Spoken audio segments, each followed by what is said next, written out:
Հրապարակը գրում է 3 Հովիկ Աղազարյանն ու Հակոբ Ասլանյանը համաձայնեցին Էդմոն Մարուքյանի առաջարկին, որ իմպիչմենտի գործընթացում Մարուքյանի թեկնածությունը փոխարինեն Աջապահյանով եռյակի շախմատային քայլն իրարանցում առաջացրեց ընդդիմադիր խմբակցություններում։ Մայրաթորում ծավալված դեպքերին զուգահեռ Հայաստան խմբակցությունը քննարկումներ սկսեց երեկոյան հայտարարեցին, որ պատրաստ են 28 պատգամավորի ստորագրություն տալ Աջապահյանի թեկնածությանը։ Ասացին, որ ընդդիմադիրները հեշտ չեն կայացրել որոշումը, բայց Աջապահյանի ու իմպիչմենտի գործընթացի նկատմամբ վերապահումները մի կողմ են թողել, համաձայնել ստորագրել նախաձեռնության տակ Սրբազանը ժամանակին քննադատել էր թե Սերժ Սարգսյանին, թե Ռոբերտ Քոչարյանին, համարելով, որ նրանք են խանգարում իշխանափոխությանը։ Փոխարենը պատիվ ունեմ խմբակցությունը եւ ՀՀԿ-ն մինչեւ ուշ երեկո անհետացել էին։ Ասում են Սերժ Սարգսյանի հետ կապ հաստատել չեն կարողացել։ Այն թիմը, որը ամիսներով տերորի էր ենթարկել քաղաքական դաշտը, թե չեք միանում իմպիչմենտին,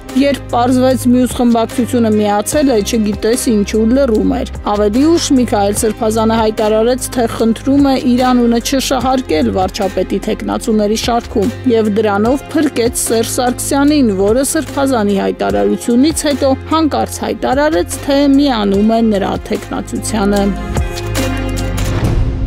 Ժողովուրդը գրում է Նիկոլ Փաշինյանը կանգ չի առնելու եկեղեցու դեմ սկսած արշավում ու փորձելու է մինչև վերջ իրագործել թերթին ԿՊԱ մերձ աղբյուրները տեղեկացրել են Շիրակի թեմի առաջնորդ Աջապահյանի ձերբակալությունը հոգևորականների շրջանում վերջինը չի լինելու։ Առաջիկայում լայն թափով շարունակվելու է Փաշինյանը, չի նահանջելու իր նպատակը Գարեգին II-ին վեհարանից հեռացնելն է ամեն գնով։ Աջապահյանին մեկուսացնելը արդեն իշխանականների համար հզոր հաղթանակ էր, որ Փաշինյանն իր թիմին ասել է, թե վեհափառին հեռացնելու ծրագիրը մոտ է ավարտին։ Ըստ այդմ նախ կկալանավորեն վեհափառի մտերիմ շրջանակի հոգևորականներին, Թիրախում Արշակ Սրբազանն է ու գուգարած թեմի առաջնորդը, ինչից հետո ըստ Փաշինյանի սցենարի վեհափառը ինքնակամ կհեռանա։ Հակառակ դեպքում կաթողիկոսն էլ կհայտնվի բանտում, գրում է թերթը։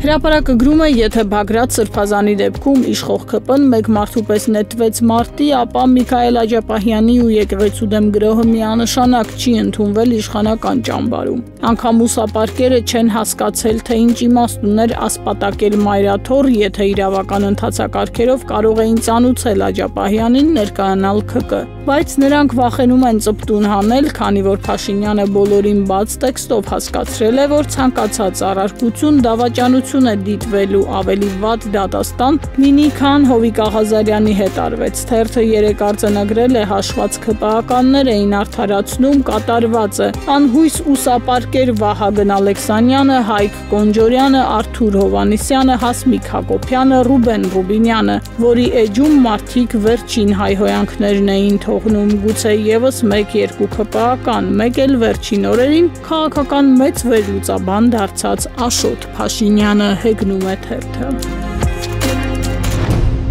Փաստը գրում է 3 անամբ երկնքում ամպրոպի նման պայթեց Վրաստանի նախկին նախագահ Սաակաշվիլու գրառումը, թե Հայաստանը հաշտության պայմանագիր է ստորագրել Թուրքիայի հետ ու պատրաստ է բացել սահմաններն ու դեսպանատները։ Հաշվի առնելով, որ Փաշինյանը օրեր առաջ մեկնել էր Թուրքիա, իսկ պաշտոնական հաղորդակցությունը սահմանափակվել էր հերթապահ ձևակերպումներով, բնական էր, որ հանրության մեջ տարակուսանք առաջացրեց, թե ինչ հերթական ժողովրդի թիկունքում, թե այս անգամ ինչ է պայմանավոր ժողովրդի թիկունքում Փաշինյանը ու արդյոք այս օրերին երկրում կատարվողը դրա հետևանք չէ։ Այս անորոշությունը կախված էր օդում, եղավ մի ուշագրավ հաղորդագրություն, այս անգամ պաշտոնական։ Ստամբուլում հանդիպել են Հայաստանի տարածքային կառավարման ու ենթակառուցվածքների նախարար Խուդատյանն ու Թուրքիայի էներգետիկայի եւ բնական պաշարների նախարար Բայրակթարը։ Հանդիպման ընթացքում քննարկել են Հայաստանի ու Թուրքիայի միջև էներգետիկ ոլորտում համագործակցության հնարավոր ուղղությունները։ Սա էլ իր հերթին ուշագրավ է հեծը Սամվել Կարապետյանից խլելու ԿՊԱ-ական փորձերի